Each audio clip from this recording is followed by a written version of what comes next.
Hello everyone, नमस्ते अनि स्वागत छ हजुरहरूलाई हिमालय किचनमा। आज म हजुरहरूको लागि लिएर आएको छु एकदमै यमी हेल्दी ब्रेकफास्ट रेसिपी। आज म बनाउँदैछु एभोकाडो स्यान्डविच।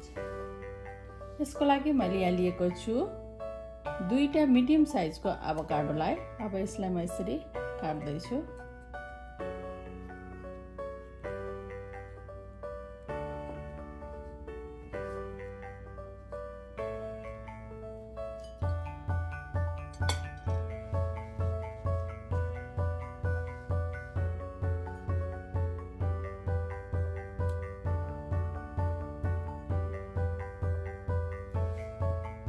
यसै गरी म सबै एभोकाडोहरूलाई काट्छु र एभोकाडोलाई मैले यसरी पिसमा काटिसकेँ।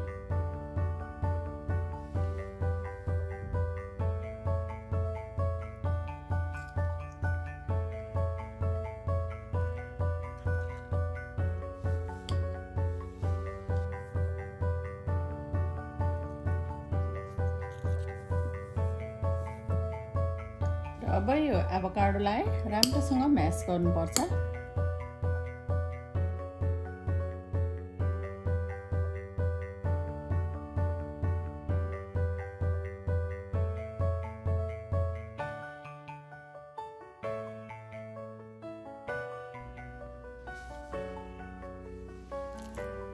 ल एभोकाडोलाई मैले राम्रोसँग म्यास गरिसकेँ।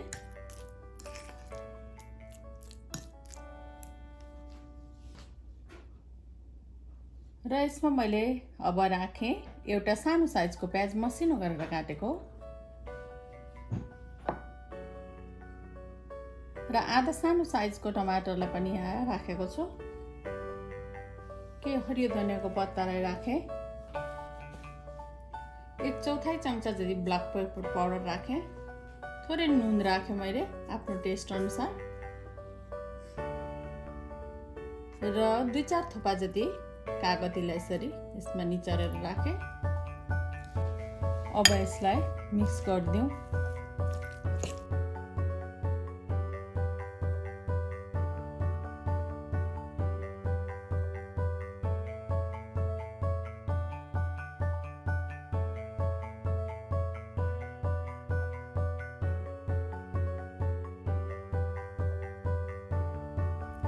यति गरेपछि अब लागौँ अर्को स्टेपतिर। र मैले स्यान्डविच बनाउनुको लागि 2टा ब्रेडको स्लाइसलाई यहाँ लिएको छु। अब मैले यसमा राखेँ थोरै मायोनिज। आफूलाई कति मायोनिज राख्न मनपर्छ त्यति नै राख्न सकिन्छ र नराखी पनि यसलाई बनाउन सकिन्छ।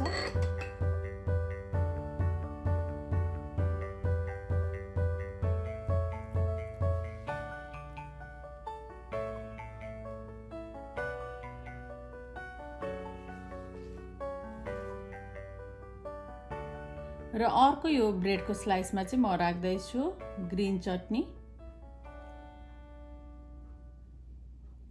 हजुरहरूले आफूलाई मनपर्ने ससहरू या मायोनिज नै पनि यसमा पनि राख्न सक्नुहुन्छ।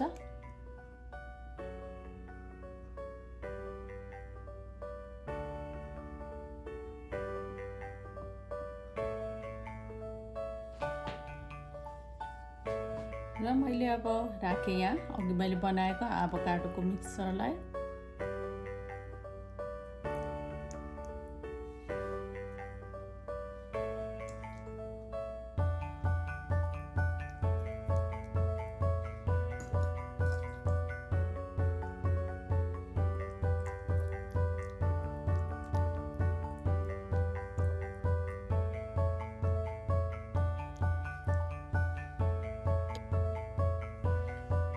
र मैले अब राख्दैछु यसमा चीज।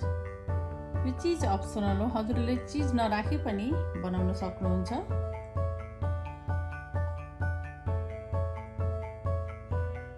अब यति गरिसकेपछि अब हामी लागौँ स्टोभतिर।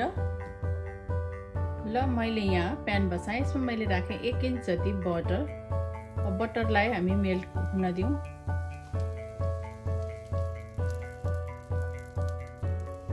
र अब बटर यतिको मेल्ट भएपछि मैले राखेँ अघि मैले बनाएको स्यान्डविच।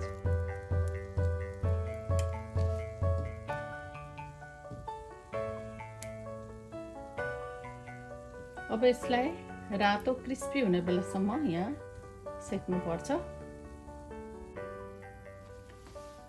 र अब यति बेला भएपछि म यसको माथिपट्टि पनि यसरी बटर लाउँदैछु।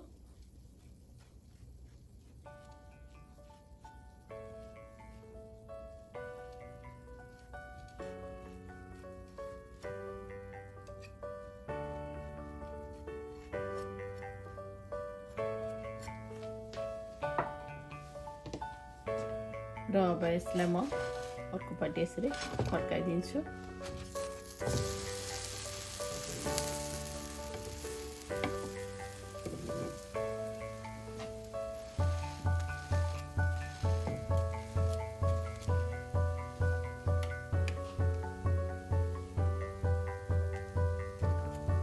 यसरी हल्का माथिबाट थिचिदिँदा चाहिँ यसमा राखेको चिज पनि मेल्ट हुन्छ।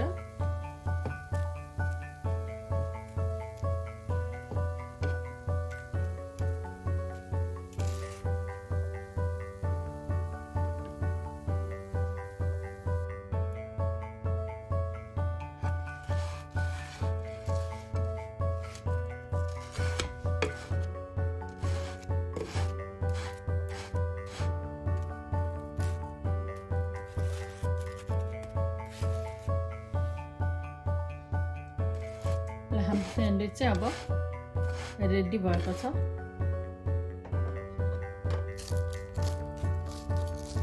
एकदमै क्रिस्पी भएर हाम्रो स्यान्डविच पाकेको छ दुवै तर्फबाट।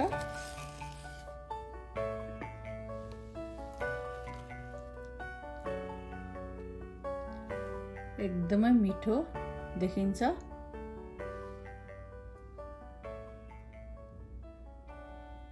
हजुरहरू पनि अवश्य पनि यसरी एभोकाडो स्यान्डविच बनाएर खानलाई ट्राई गर्नु होला। एकदमै मिठो हुन्छ, सजिलो हेल्दी ब्रेकफास्ट हुन्छ।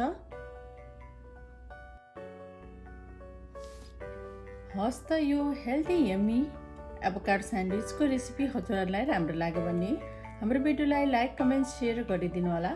यस्तै रेसिपीहरूको लागि हाम्रो च्यानललाई सब्सक्राइब पनि गरिदिनु होला। सब्सक्राइब गरिसकेपछि नजिकै रहेको नोटिफिकेसन बेललाई पनि अवश्य पनि क्लिक गरिदिनु होला। फेरि पनि यस्तै मिठो परिकारको रेसिपी लिएर आउने नै छु। हाम्रो भिडियो हेरिदिनु भएकोमा हजुरहरूलाई धेरै धेरै धन्यवाद।